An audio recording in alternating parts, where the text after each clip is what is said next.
Assalamualaikum warahmatullahi wabarakatuh.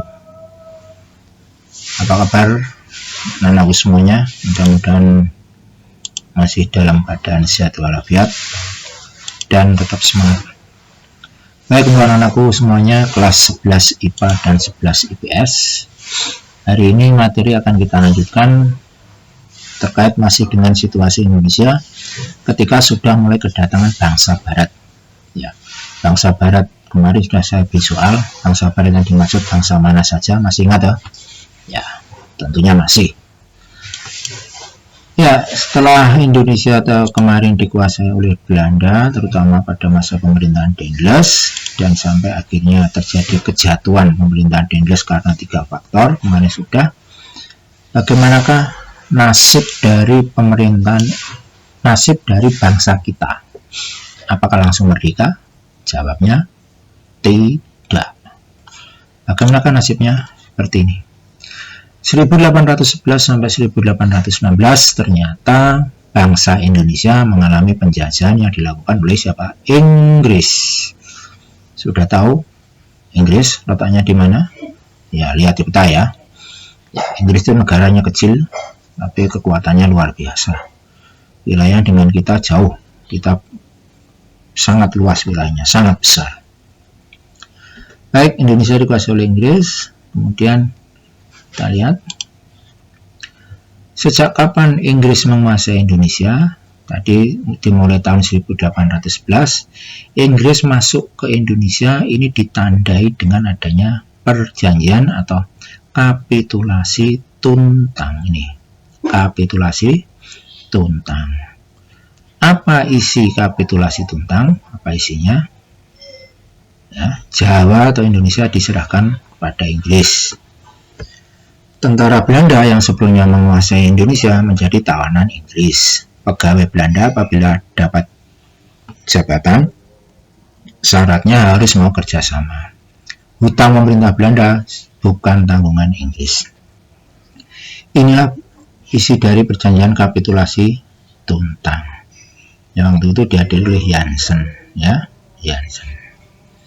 Oke, kita lanjut. Siapa yang diberi tugas untuk memerintah wilayah Indonesia?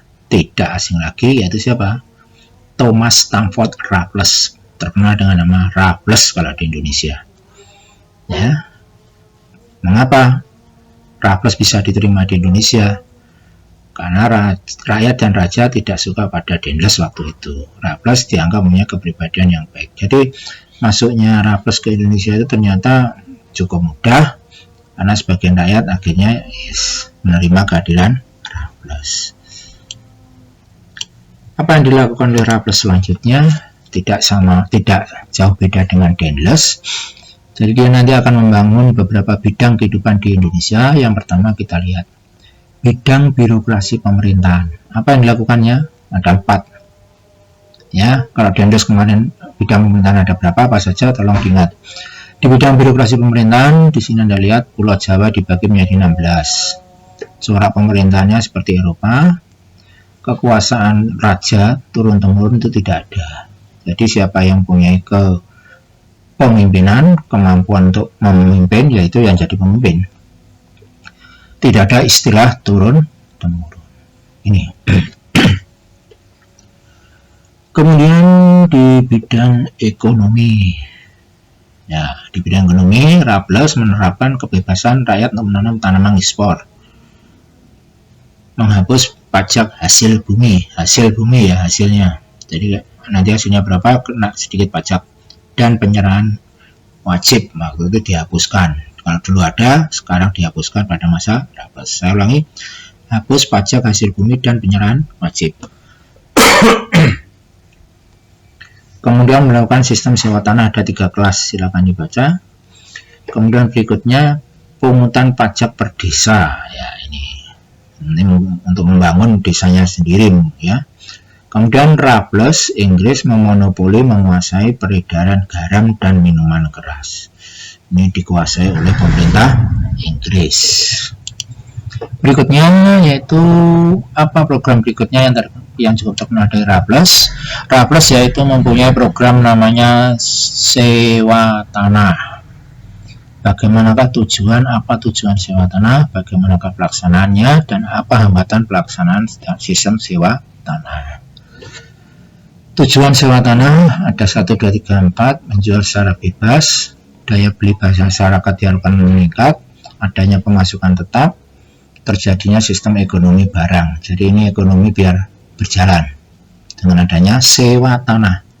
Jadi pemerintah ini akan menyewakan tanah atau pemilik tanah akan menyewakan tanahnya kepada rakyat.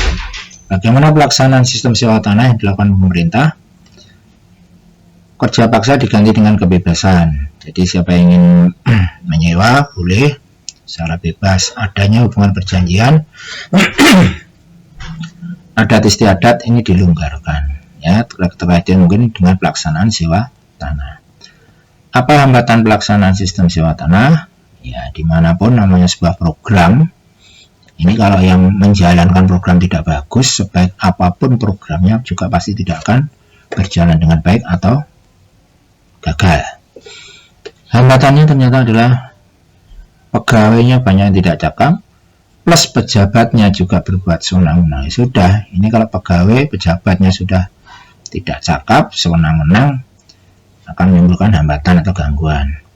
Dalam pelaksanaannya timbul pajak yang cukup tinggi dari pegawai ataupun pejabat.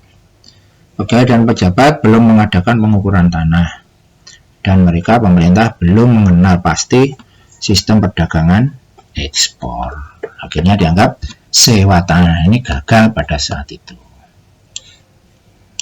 Next. Ya, kita lihat sekarang bagaimanakah akhir kekuasaan dari Raffles. Mohon maaf sebentar.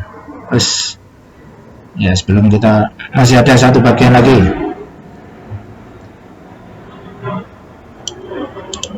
Ya, tadi setelah setelah sewa tanah, ya, ada yang kelihatan. Program berikutnya dari Raffles adalah, kita lihat, yaitu bidang hukum. Apa yang dilakukan oleh Raffles di bidang hukum? Kalau nanti terjemahannya ya, nah, Court of Justice, Court of Request, Police of Magistrate.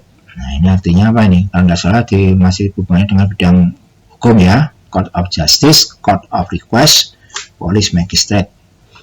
Ini berorientasi pada besar kecilnya kesalahan. Jadi Raffles menghendaki adanya sistem peradilan seadil-adilnya seperti sekarang, mudah-mudahan ya.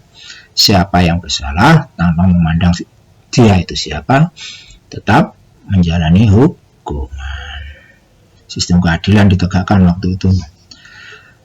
Bidang yang berikutnya 4, bidang sosial. Apa yang dilakukan oleh Raffles di bidang sosial? Ada 3. Penghapusan kerja paksa atau kerja rodi yang pernah dilaksanakan pada Dendles, menghapus perbudakan, kemudian penghapusan sistem pajak lewat bank yang cukup tinggi. Penghapusan pajak kita saja boleh ya.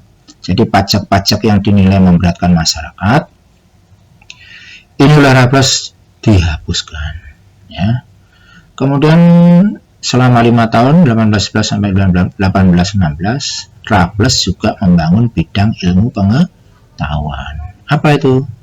Ini sudah, saya yakin kalian sudah paham semua ini. Ada 4. Apa yang dilakukan oleh Raffles di bidang ilmu pengetahuan? Ada 4. Yang pertama, apa? Raffles menulis History of Java, jadi menulis sejarah Pulau Jawa. Nah ini hebatnya orang Barat itu. Tuh, mudah-mudahan kita tidak kalah ya. Yang menulis sejarah Pulau Jawa salah satunya adalah Raffles. Kemudian Raffles mendirikan kebun raya Bogor yang berdampingan dengan Batavias Genootschap yang terkenal dengan nama Istana Bogor. Jadi Istana Bogor dilengkapi dengan kebun raya, dan di kebun raya itu juga ditemukan bunga Rafflesia atau Rafflesia arnoldi. Inilah Raffles meninggalkan bidang ilmu pengetahuan, terutama kebun raya Bogor dan istananya, buku History of Java, dan penemuan bunga yang ada di Indonesia, yaitu bunga Rafflesia. Itulah Raffles ya. Jadi sistem pemerintahnya mungkin hanya 5 tahun, tapi lebih condong pada kehidupan sosial pemerintahan ekonomi yang ada di masyarakat. Oke, terakhir materi kita. Masa pemerintahan Inggris akhirnya selama 5 tahun berakhir ditandai dengan Convention of London. Apa isi Convention of London? Convention of London ini menandakan bahwa Raffles menguasai kekuasaannya di Indonesia. Apa isinya? Ada 3. 1, 2, 3. Indonesia dikembalikan kepada Belanda, Nusantara atau Indonesia. Jajahan Belanda tetap di tangan Inggris. Bangka diserahkan kepada Belanda. Nanti secara administrasi, akhirnya kekuasaan Indonesia atau wilayah Indonesia jatuh kembali ke tangan siapa? Belanda. Nah, nanti setelah Inggris betul-betul meninggalkan Indonesia, maka sejak 1816 sampai 1942 itulah pemerintah Belanda akan secara langsung menguasai Indonesia. Baik, secara umum seperti itu materi kita. Bagaimana nasib Indonesia setelah pemerintahan Raffles akan kita sampaikan pada pertemuan berikutnya. Terima kasih. Tetap semangat. Mohon maaf apabila ada kekurangan. Assalamualaikum warahmatullahi wabarakatuh.